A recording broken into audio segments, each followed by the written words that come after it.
You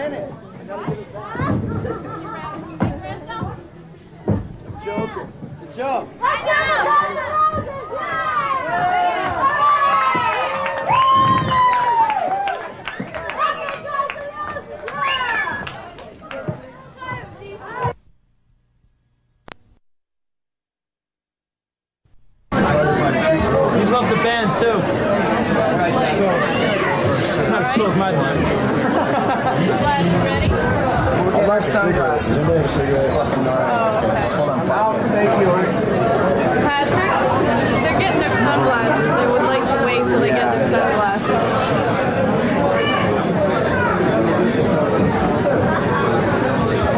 You want to? What? You know what? I seriously want to open for you too. I really do. That's a fucking goal. Unless they fucking like fade out. Axel.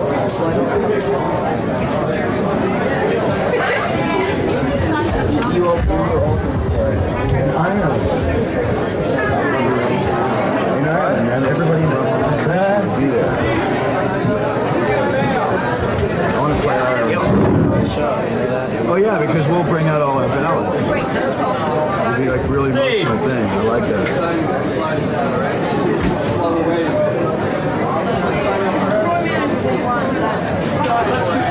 Oh, okay. I'm gonna shoot you guys signing this, so sign it. Can we like B-roll? That's my favorite photo we've ever done. No, the spaghetti one is my favorite, I think.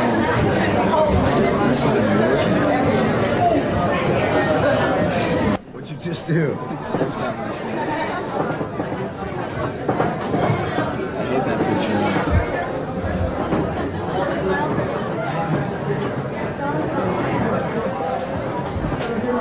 It's my favorite photo I've shot. That's me hanging out with Barbie though. Barbie did my hair and makeup that day. That's why it looks so cool. No one else knows how to do hair and makeup like that because no one else has that mentality of like heavy drugs and heavy rock and roll. It's like I wasn't on drugs, but I look like I'm annihilated because she's smart. She knows how to do it.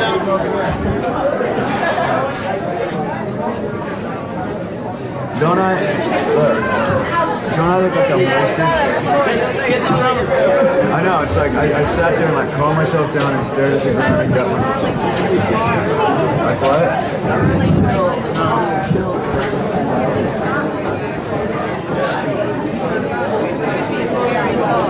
Yeah.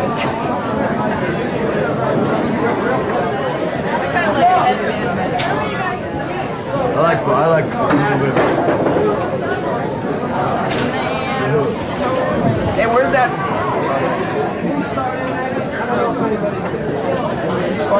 I'm ready anytime, man. I like this bitch.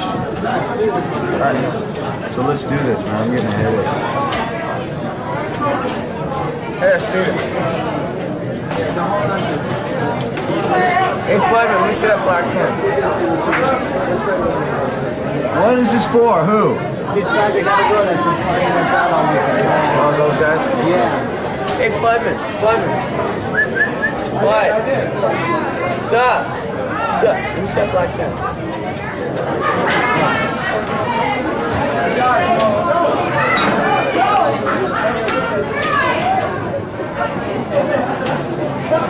What's this?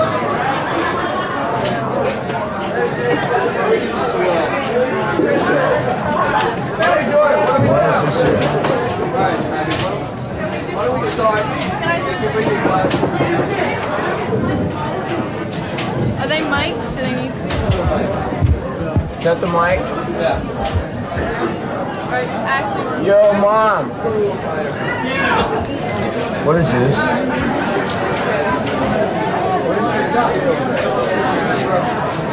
start accent? Sure.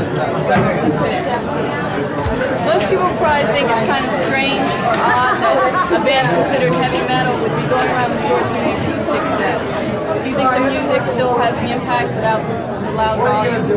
Oh yeah, well we don't consider ourselves a heavy metal band, we consider ourselves a rock and roll band. And so it's like rock and roll covers everything. So we try to play as many things as we can learn how to play. How did you choose the songs to do? Well, some of the songs were written acoustically, and we'll be putting out an acoustic EP sometime late next year. And other songs, like a lot of the stuff was written originally acoustically, and then we take it into the studio and end up doing it electrically. Wait, these are mine. I don't ever really rehearse with the band. Where'd you find them though? They're nice. Great, you just blew everything. I'll ask you this question again. So you were saying that some of the songs are written acoustically, and you're going to be putting them out on an EP? Yes. When we originally got signed, we recorded a lot of material acoustically, and then we've gone back in the studio and done some more. Just kind of like gone in one day and done it in one day. It's, you know, with this particular album, Appetite for Destruction, we wanted to put the rock and roll out first, the hard stuff out first. But you know, there'll be a lot of variation on the next records, all kinds of material. We won't ever give up the hard stuff, but you know, we'll venture into all kinds of new territories. If there are so many. Yeah, I mean, it's like, name anybody that you've ever listened to. If we've heard of them, they're an influence. You know, mainly, it's a lot of the 70s hard rock bands, like Aerosmith, Led Zeppelin, Alice Cooper, AC/DC. But, you know, I listen to everything from old Bessie Smith, Frank Sinatra, to Metallica's latest, you know, and to M.O.D., to Bananarama. It doesn't really matter. How do you consider yourselves different from other rock and roll bands? A lot of bands are scared to venture into any territory except hard rock, and it's a lot of guys who feel like, well, if I do that, I'm wimpy. You know, no, it takes more heart to venture. We do whatever.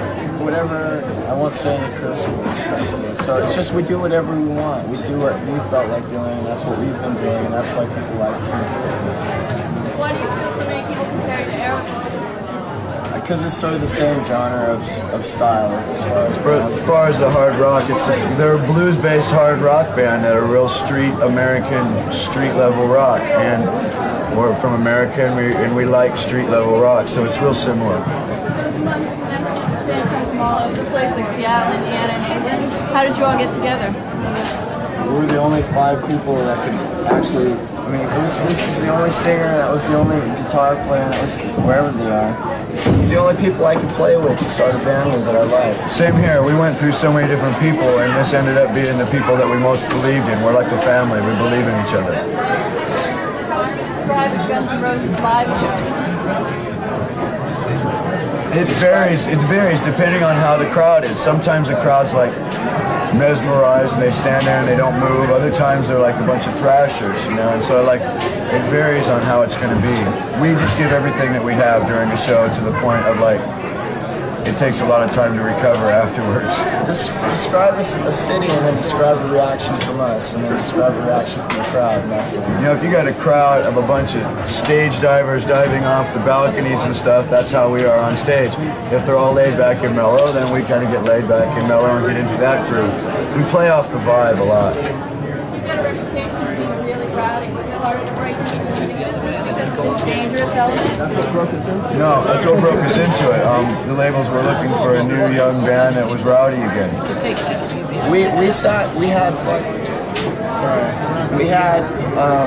I think there were 7 labels looking at us, right? And we weren't even looking for a record deal. We were just playing, you know? So what we did was we signed our deal on our own, you know, we said, well, this is what we want to do. We don't care for a record deal if you're not going to give us what we want, right? So you don't feel restricted by being on a major label? No, we're not restricted at all. We have complete freedom. And then, because they like what we're doing, they like our music. It ended up like they ended up enjoying the music, so it's very good being on Geffen. They're 100% behind us, so what else could we ask? The people at Geffen are great. You have such a dangerous rap. Are we rolling? Okay. Tell me something. If you've got such a dangerous and such a rap spouty reputation. Tell me something that you've done that's been wild, or tell me a story that somehow you've ended up in trouble. I don't know. What do you want? What do you want? Anything. This guy, we rented vans. He goes out and wrecks vans and passes out in the middle of the street. We stayed at the Gramercy Hotel here, and one of our friends, West Arkeen, the guy jumped over the counter. His dad had a heart attack, and they didn't give him the message. And then when he yelled at the guy jumped over the counter and hit him. And then 3 guys jumped him that worked the hotel here in New York. So then he came up and got me. I went downstairs and 2 big guys come at me with clubs. So I grabbed a huge metal sign, you know, and it was like a showdown. They backed off, and then the cops came, and you know, that's like the most recent thing that's happened. Tell me why there are 2 versions of the Appetite for Destruction album cover. Why do you think there's 2 versions? Well, I have to get it on tape. Well, because there's a lot of record stores and stores that sell your record that did not like the cover and had a different opinion of what it meant. And so we knew that was going to happen, but we wanted to get the cover out. So then we made another cover. And it's basically there's 2 covers because we didn't want to, you know, we weren't stupid. We didn't want to like limit our sales, and plus we like both covers, and it's fun having 2 versions out. Plus it's a catch-22 because we put out the first record, right? I mean we put out the first cover, sold so many, you know, with that, and then changed it, and the fucking first, or the first cover. The cover is inside the inner sleeve. Yeah, you so it's a catch-22, so it's like it doesn't really matter, you know? Are you worried that people like the PMRC will object or I don't limit? really care about the PMRC. I don't care. I think it's stupid. I think people that are voting for people, you know, don't deserve to have somebody's wife or something like that. That's not the person they voted for. I'm not voting for who this guy decides to be with. The more stickers they put on records, the more records we sell. Yeah. It's the whole philosophy of being a teenager in rebellion, you know? The worse they get... When the parents hate it, the kids love it. So it's like, you know, and then the parents end up finding a song they like, so I like that. Are you looking forward to opening up the Motley Crue? Yeah. 3 more days. Oh, yeah. 4 more days. Oh, How did you yeah. end up opening up the Well, we were going to do it on the original beginning of their tour, but we weren't ready yet. Our album hadn't been put out yet, and so they got Whitesnake, and they were real happy with that. But now Whitesnake is ready to start headlining on their own, and they like us, and we like them, so it's like we're ready to do it.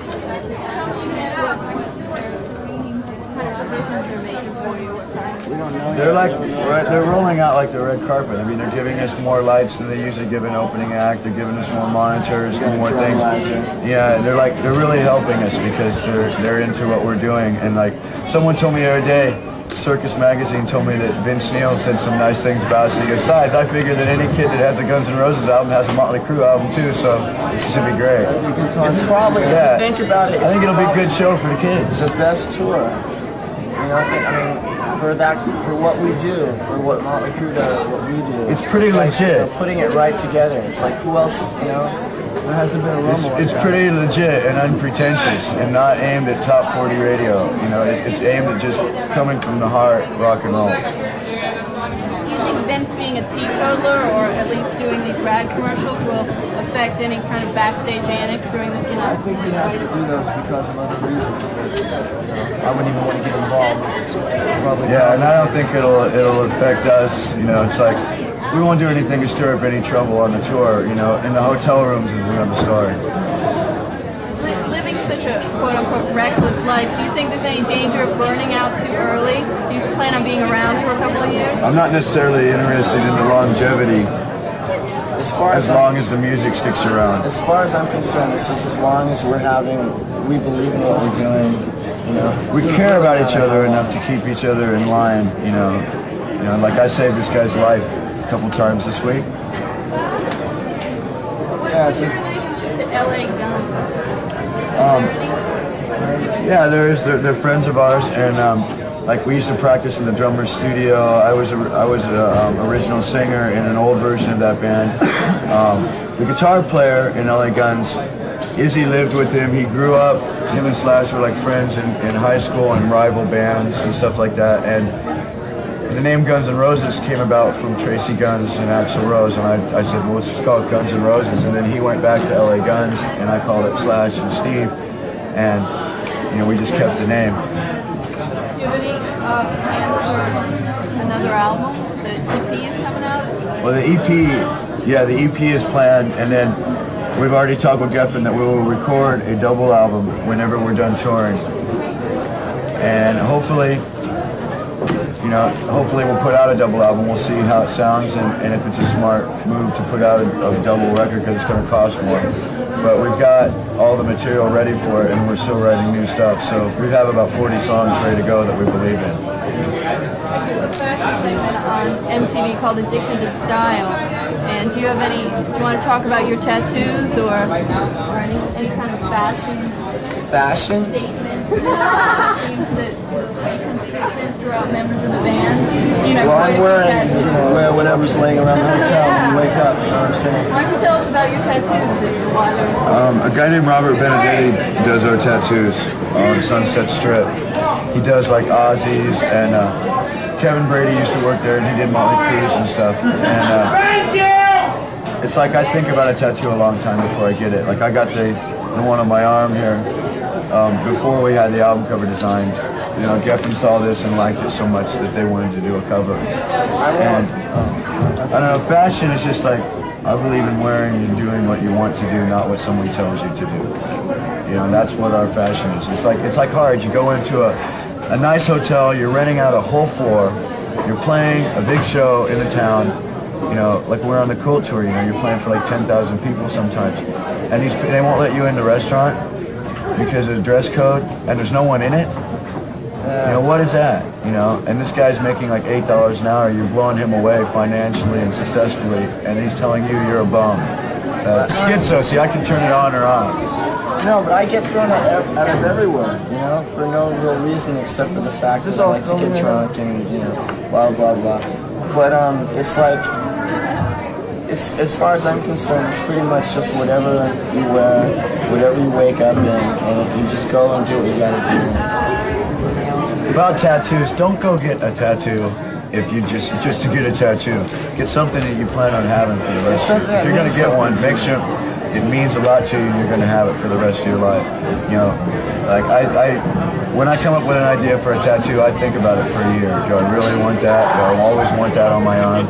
I'm not unhappy with anything I have. The only thing I'm bummed about is I got this tattoo right here, which is a Thin Lizzy album cover. And I always wanted to show it to Phil Lynott, and he died on me. I got this one like whenever, and it's been years since I figured out what I was going to put on this album. Because I drew this one, right? It's my own drawing, so I figured if I ever get a tattoo, it'll be my own drawing. So I have to figure out what I want to get on this album. It's got to be something that so it's like as soon as something I think is important enough for my goal. You know. We'll get some B-roll if you sign a record. It sounds like an MTV contest to me.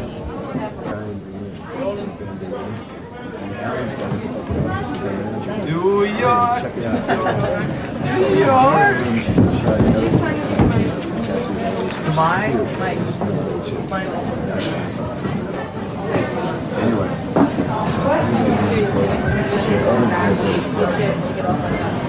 I never saw that. I never had to see that. Hey, Doug, what right? She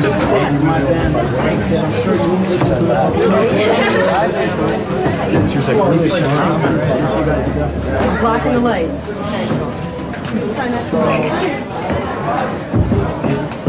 What is this? You got a random cigarette. Band for you.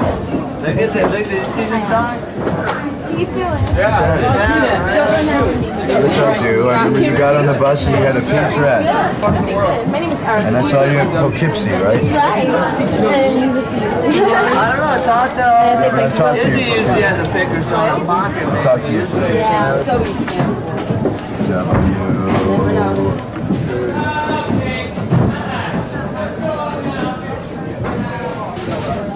I hate the light.